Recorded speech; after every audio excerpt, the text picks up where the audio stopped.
Look at this structure. This is a very important structure.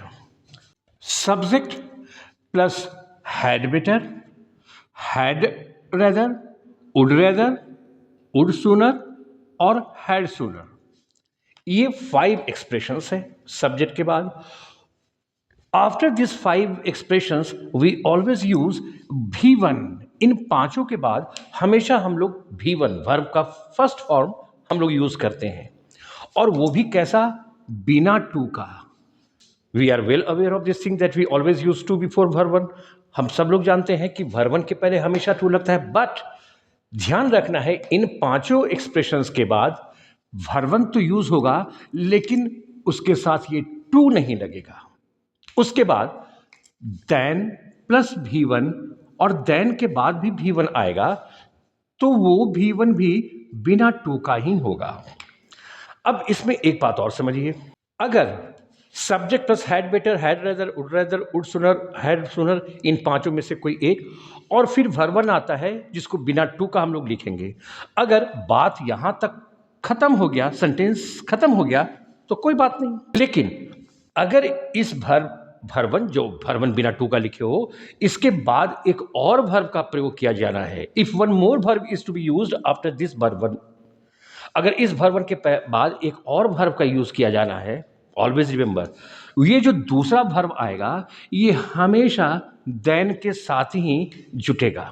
यानी then लिखोगे तब उसके बाद वर्ब लिखेंगे, और देन के बाद ये जो वर्ब 1 आएगा वो भी बिना टू का रहेगा.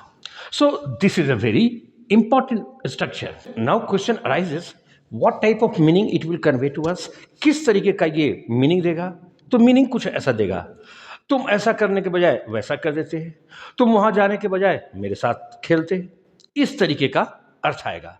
ये एग्जाम्पल से ज्यादा बेहतर तरीके से समझ में आएगा. जैसे देखो कैसे अर्थ देता है, कुछ एग्जाम्पल से समझो. जैसे एक सेंटेंस है ये, बेहतर है तुम यहां से चले जाओ. इसी तरीके का सेंटेंस रहेगा. तो इसका कैसे बनाओगे, ऐसे बनाओगे, you had better go away from here. हम लोग ऐसे बनाएंगे. अब तुम सोचोगे कि ये पांचों एक्सप्रेशंस कहाँ कहाँ यूज होता है. तो जब सेंटेंस में रहेगा बेहतर है, तो ये बेटर वाला यूज कर देना. अगर सेंटेंस में बजाय, तुम वहां जाने के बजाय यहां रहते, तुम पढ़ने के बजाय खेलते, जब बजाय रहेगा तो ये रेदर वाला तुम दोनों में से कोई एक यूज करना. अगर सेंटेंस पढ़ने से समय संबंधी कुछ बात का पता चले, तब ये तुम सुनर वाला यूज करना. तो अभी बेहतर है तुम यहां से चले जाओ, तो कैसे बनाओगे, you had better go away from here.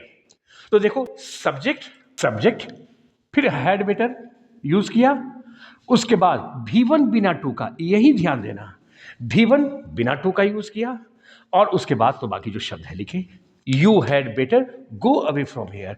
तो इस V1 में, यानी इन पांचों के बाद जो V1 आया, टू नहीं लगाए.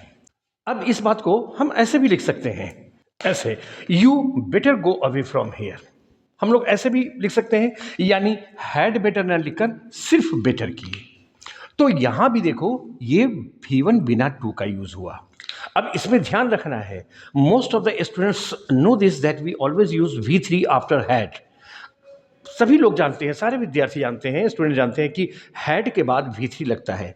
तो जब क्वेश्चन पूछा जाता है यू हैड बेटर, तो गो नहीं, इस है सोचते हैं हैड के बाद तो V3 आता ही है, तो गॉन कर देते हैं. ये हरगिज नहीं होना चाहिए. हमेशा had better, had rather, would sooner, had sooner, इन सबों के बाद हमेशा V1 बिना टू का है.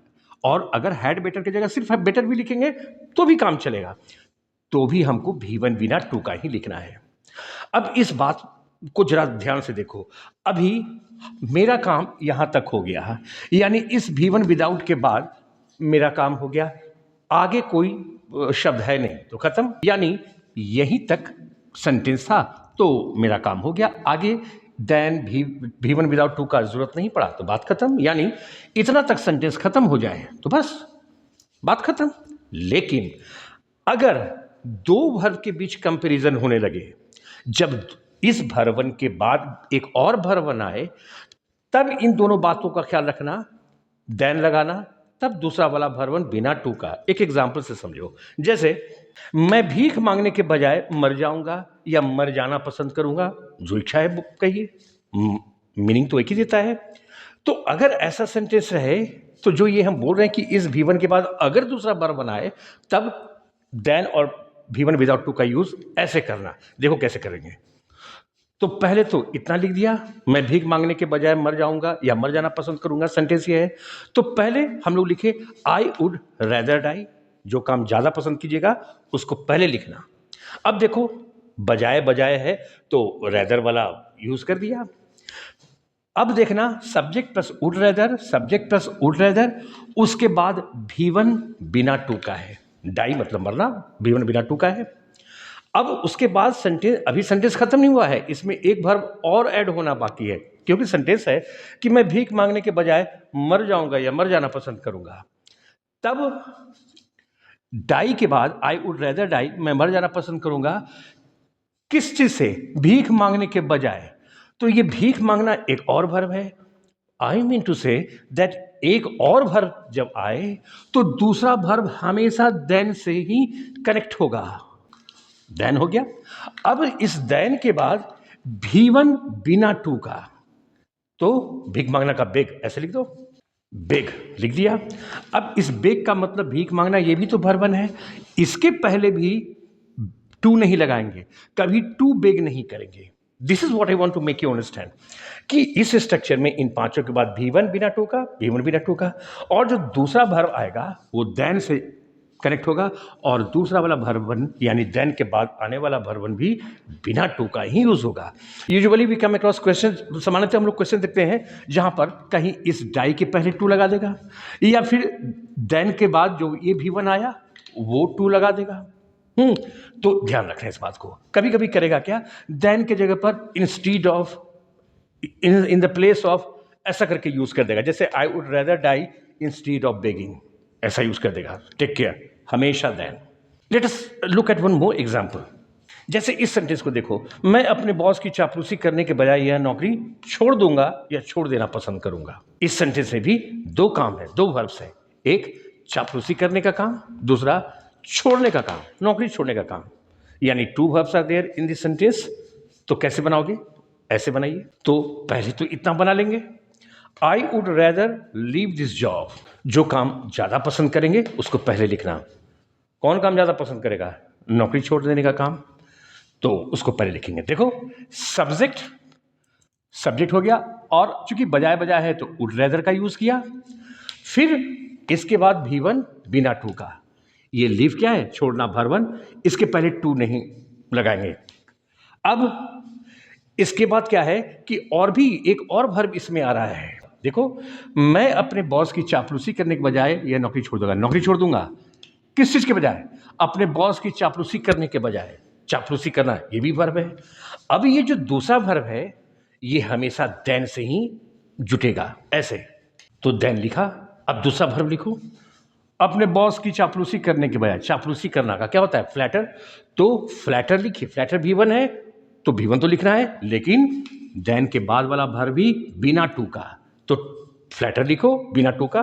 तो लिख दिया फ्लैटर माय बॉस, यानी ये फ्लैटर जो लिखे V1 उसके पहले टू कभी हरगिज नहीं लिखना। क्वेश्चन में सामान्यतः यही करेगा, I would rather leave this job than to flatter my boss, तो गलत हो जाएगा, टू नहीं लगाना है, ना ही फ्लैटर के पहले, ना ही लीव यानी पहला वर्ब के पहले, यानी इन पांचों के बाद जो वर्ब आएगा उसके पहले, इन दोनों वर्ब्स के पहले टू नहीं लगेगा।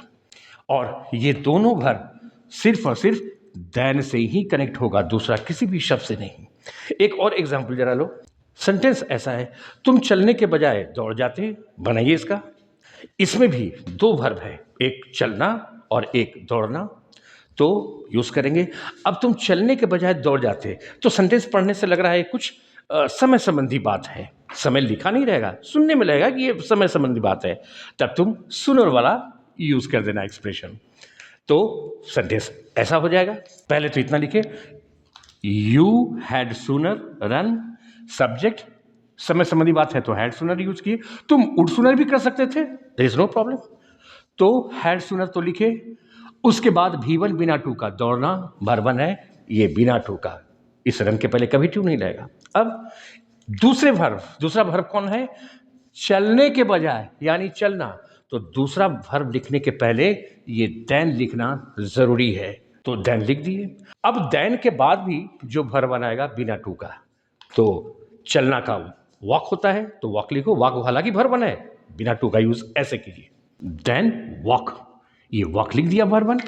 इस वर्ब के पहले भी टू नहीं, आपका सेंटेंस हो गया you had sooner run than walk. तुम ऐसे भी लिख सकते हैं, हैड सूनर की जगह वुड सूनर भी लिख सकते थे, you would sooner run than walk. So this is all about this structure. So please take care of the points.